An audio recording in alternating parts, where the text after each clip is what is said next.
Shalom.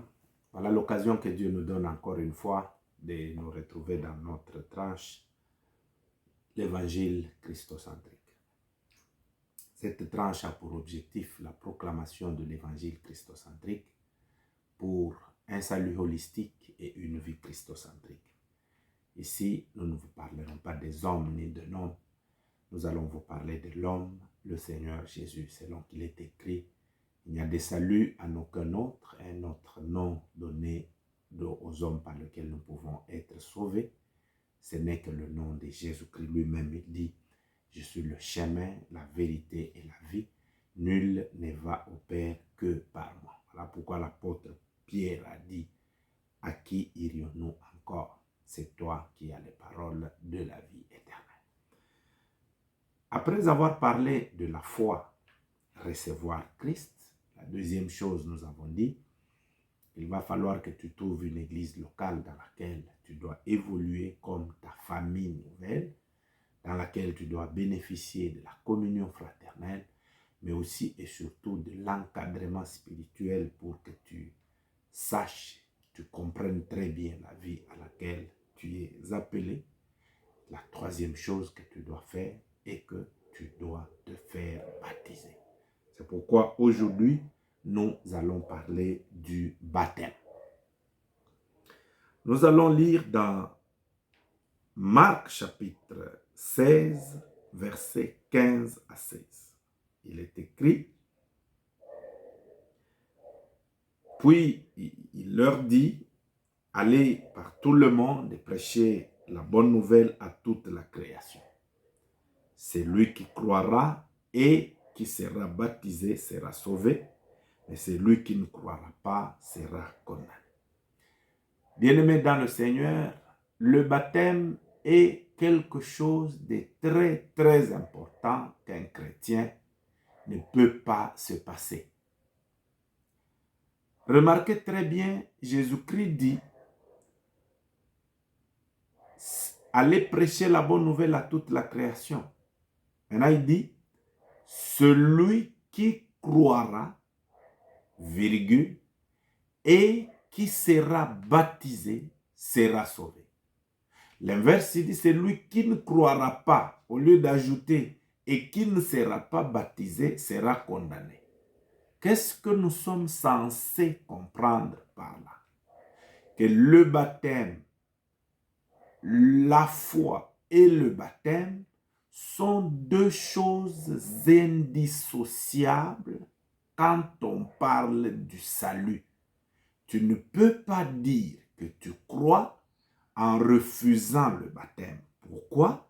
Parce que la foi étant individuelle et venant du fond du cœur, le baptême en est l'expression publique. C'est pourquoi, quand tu crois au Seigneur Jésus, tu dois te faire baptiser par ce baptême. Tu es en train de montrer que tu crois réellement. Donc, il n'y a pas foi sans baptême. Alors, comment tu peux dire que tu crois, mais tu refuses le baptême? Non, ça ne s'explique pas. Donc, le baptême n'est pas une option. N'est pas à prendre ou à laisser. N'est pas quelque chose que tu peux dire, bon, je crois c'est fini, je peux m'en passer. Non, tu ne peux pas te passer du baptême parce que le baptême est intimement lié à la foi qui en est même l'expression. Le baptême aussi, c'est un acte d'obéissance au lieu d'être seulement un simple rituel. C'est un acte d'obéissance à Dieu parce que c'est Jésus qui a commandé à ses disciples de, si quelqu'un croit et se fait baptiser, il sera sauvé. Donc c'est l'ordre du Seigneur lui-même. Et Jésus-Christ, Fils de Dieu, Dieu de son état, sais-tu qu'il a été baptisé? Oui. Un jour, il allait, alors que Jean l'avait déjà présenté, que voici l'agneau de Dieu qui ôte les péchés du monde. Quand Jean baptisait, Jésus-Christ était aussi en train de suivre la ligne pour se faire baptiser. Et quand il approche, Jean lui dit, ça c'est moi qui pense, Jean lui dit, mais alors que je t'ai déjà présenté que tu es l'agneau de Dieu qui ôte les péchés du monde, comment tu viens pour te faire baptiser? Jésus lui a dit, faisons ce qui est juste, faisons-le pour accomplir toute la justice. Et vous savez, lorsque Jean a baptisé Jésus-Christ, la Bible dit, le ciel s'est ouvert et le Saint-Esprit est descendu sur Jésus en forme de colombe, ça s'est posé sur son épaule et une voix s'est fait entendre dans le ciel que celui-ci est mon fils bien-aimé en qui j'ai mis toute mon affection. C'est comme si Dieu le présentait au monde. C'est comme si Dieu l'introduisait au monde. C'est comme si Dieu disait au ciel, à la terre, à la mer et à la population qui était là, que Jésus-Christ est mon fils bien-aimé en qui j'ai mis toute mon affection.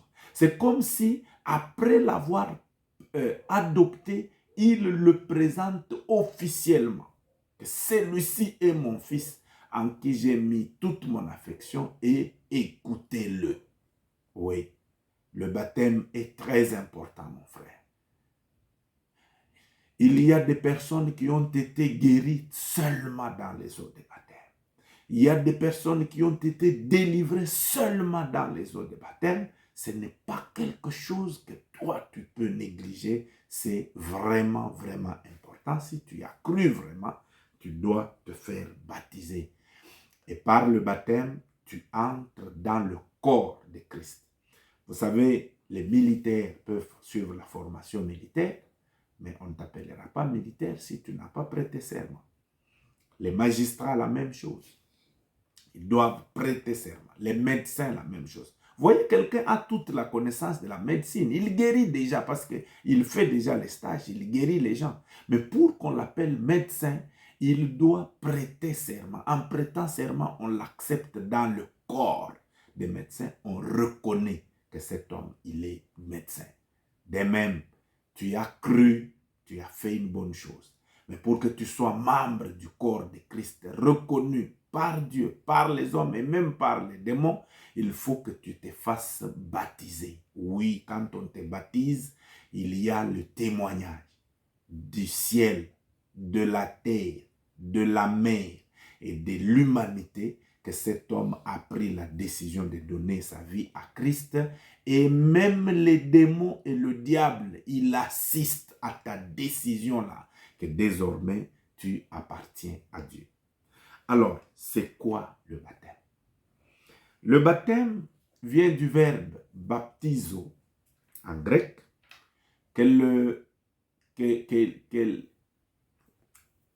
qu'on appelle l'immersion en latin, immersio en latin, c'est que le français rend par immersion ou d'où le verbe immerger. Ça veut dire, on prend une personne, on le plonge totalement dans l'eau, on le relève. Cette personne-là a été baptisée. En passant, je dis, si toi, on t'a juste aspergé, ne dis jamais qu'on t'a baptisé parce que tu mens, même si on t'a dit ça. Le baptême, c'est immersio. On doit te plonger totalement dans l'eau et on doit te relever parce qu'il y a un sens spirituel à ça. Lorsque nous lisons dans Colossiens chapitre 2, verset 12, on nous explique ce qui se passe lorsqu'on te baptise. Parce qu'il y a d'autres personnes qui ne comprennent pas les implications du baptême. Quand on te baptise, qu'est-ce qui se passe spirituellement? Colossiens chapitre 2, verset 12, nous lisons.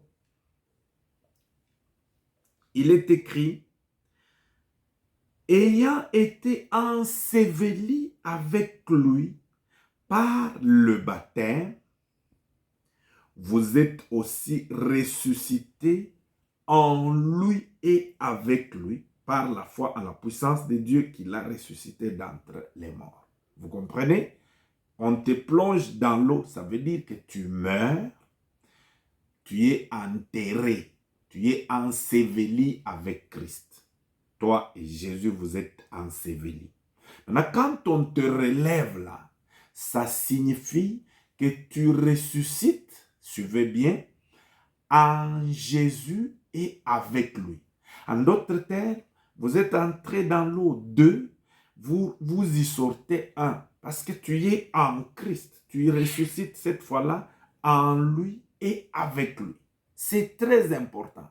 C'est pourquoi toute personne qui est baptisée, il est en Christ. Il est ressuscité en Christ et avec Christ.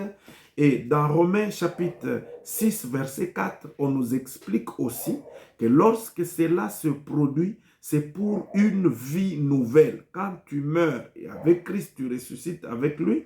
Chapitre 6, verset 4.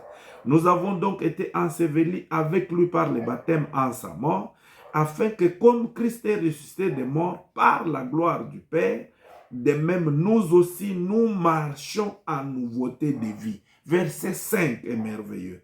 En effet, si nous sommes devenus une même plante avec lui par la conformité à sa mort, nous le serons aussi par la conformité à sa résurrection. En termes simples et clairs, lorsque on te plonge dans l'eau, tu meurs avec Christ, on t'enterre avec lui.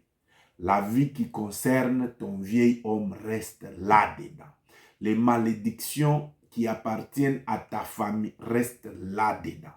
Toute la vie qui concerne ta vie ancienne, que tu as hérité de tes arrière-grands-parents, que ce soit malédiction ou quoi, ça reste là-dedans. Maintenant, tu ressuscites plus toi. Tu ressuscites en lui et avec lui pour une vie nouvelle. Voilà pourquoi la Bible dit, si quelqu'un est en Christ, c'est une nouvelle créature. Les choses anciennes sont passées, toutes choses sont devenues nouvelles. Et troisième chose, tu ressuscites pour une nouveauté de vie, pour une vie nouvelle. Mais quelle vie qui ne dépend plus de ta famille, mais la vie qui vient de Dieu lui-même. Maintenant, une chose merveilleuse, la Bible dit, nous devenons une même plante avec lui. Ça, j'aime vraiment.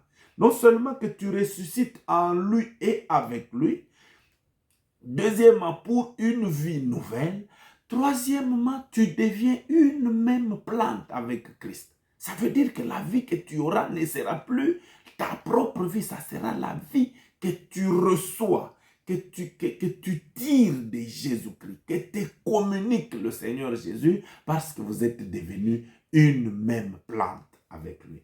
Vous voyez, c'est pourquoi mon frère, ma soeur, si tu crois tu as fait une bonne chose, il reste une deuxième, c'est que tu te fasses baptiser. Si tu ne l'es pas encore, va réclamer ça, comme l'eunuque éthiopien qui dit à Philippe que voici l'eau.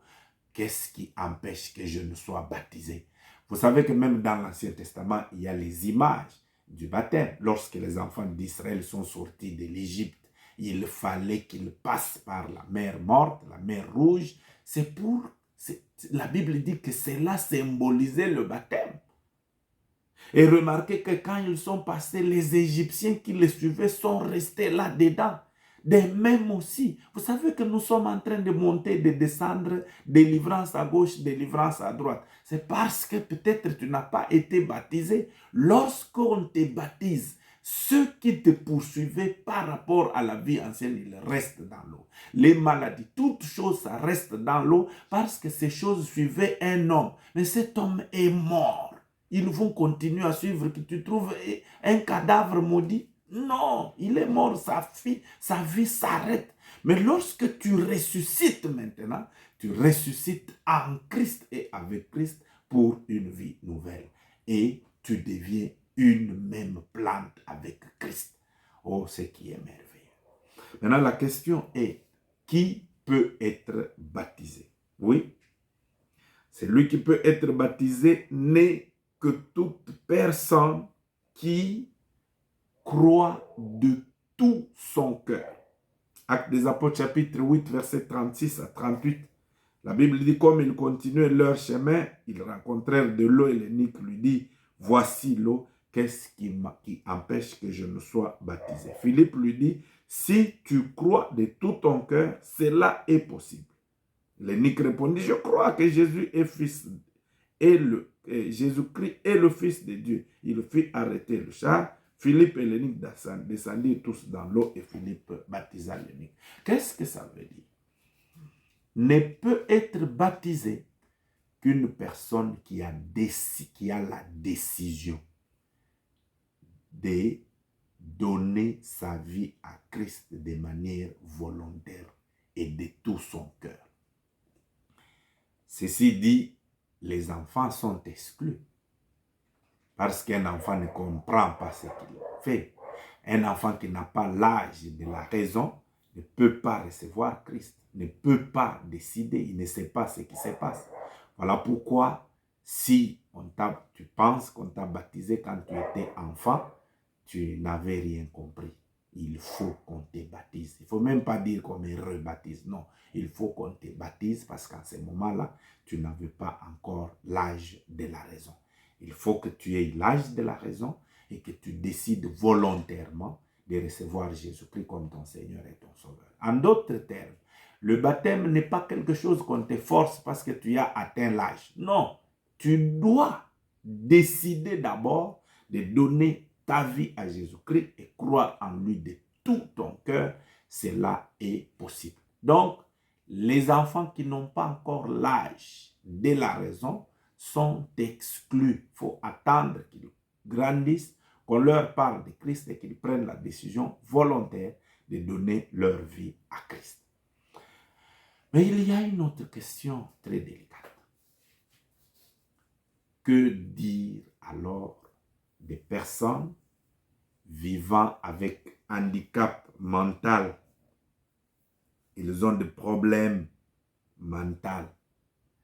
Il est faible d'esprit, il n'a pas la décision, il a un problème mental. Cette personne-là peut-elle aussi être baptisée? C'est une question sur laquelle l'Église doit réfléchir et se laisser conduire par le Saint-Esprit parce que ça peut créer des dégâts. Laisse que le Saint-Esprit te conduise. Mais je dis, pour ce qui me concerne, je suis en train de baptiser une personne qui a un problème mental, vient pour se faire baptiser en franche vérité. Je ne peux pas lui refuser le baptême. Je vais le baptiser. Vous savez pourquoi? Parce que je crois que dans le baptême, quelque chose peut se passer. Parce que je crois que Dieu peut le rencontrer dans le baptême et le délivrer une fois pour toutes. Vous voyez à peu près? Pourquoi? Je ne peux pas comprendre. Là, vous avez une famille dans l'église, ils ont un enfant qui a ce problème. Eux, ils l'aiment, non? Eux, ils le respectent. Maintenant, voilà que l'âge du baptême arrive et ils comprennent qu'il ne peut pas prendre cette décision lui-même. Ils l'aident, ils le conduisent pour être baptisé. Et vous, le pasteur, vous dites quoi à cette famille? Que non, on ne peut pas le baptiser parce qu'il a un problème mental. C'est comme lui dire en quelque sorte que cet homme ne mérite même pas d'aller au ciel. Vous voyez, en ce moment-là? Non, moi je pense, on peut discuter là-dessus, mais moi, c'est mon opinion. Je vais baptiser la personne là. Parce que si on ne baptise pas les enfants, c'est en attendant qu'ils aient la raison. Mais celui-ci, on va lui refuser le baptême comment? C'est comme si on fait une forme de discrimination, on dit que lui ne mérite pas d'être sauvé. Non, moi, je vais le baptiser, même s'il n'a pas la raison. Vous voyez un peu? Il a perdu la raison. Moi, je vais le baptiser. Ça, c'est ma conviction que j'ai. Et je crois que le Saint-Esprit va vous conduire sur le sujet pour faire des choses correctement. Parce que la vérité, la Bible n'en a pas parlé clairement. La Bible n'en a pas parlé clairement. Alors, il faut que le Saint-Esprit nous conduise sur ce sujet parce qu'il est très, très délicat. La dernière question, non, l'avant-dernière. Au nom de qui on doit baptiser? Au nom du Père, du Fils et du Saint-Esprit ou au nom de Jésus seulement? Mes frères, cette question ne mérite pas d'être posée. Parce que ceux qui la posent, ils ont des choses dans la tête qui est conforme à leur propre doctrine. Mais le baptême au nom du Père, du Fils et du Saint-Esprit et le baptême formulé au nom de Jésus, c'est le même baptême. Pourquoi? Parce que même dans Matthieu chapitre 28, il est écrit « Allez, faites de toutes les nations des disciples. Baptisez-les au nom du Père, du Fils et du Saint-Esprit. » Remarquez que le nom là est au singulier. Pourquoi on met le nom au singulier alors qu'on va citer Père, Fils et Saint-Esprit? D'autres personnes estiment que ce nom-là, c'est le nom de Jésus.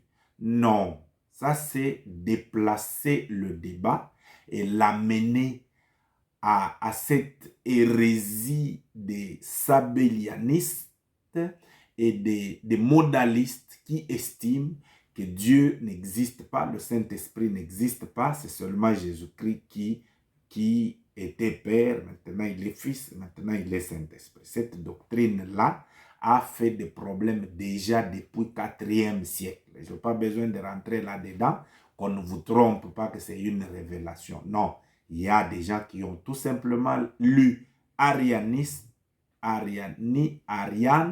ou qui ont lu Sabilias, ou aussi on les appelle les modalistes. Ça, on n'entre pas là-dedans. Mais lorsqu'on dit « je te baptise au nom de Jésus », c'est tout simplement pour dire « je te baptise avec le pouvoir que me confère Jésus-Christ ». C'est Jésus qui m'envoie te baptiser. Je ne te baptise pas par ma propre volonté.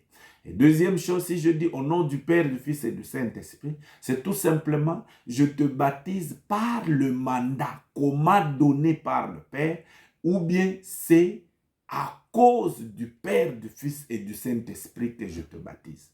Lorsque nous allons en français simple, vous allez voir, non mais au nom de l'amour, il lui a acheté une parcelle. L'amour s'appelle comment?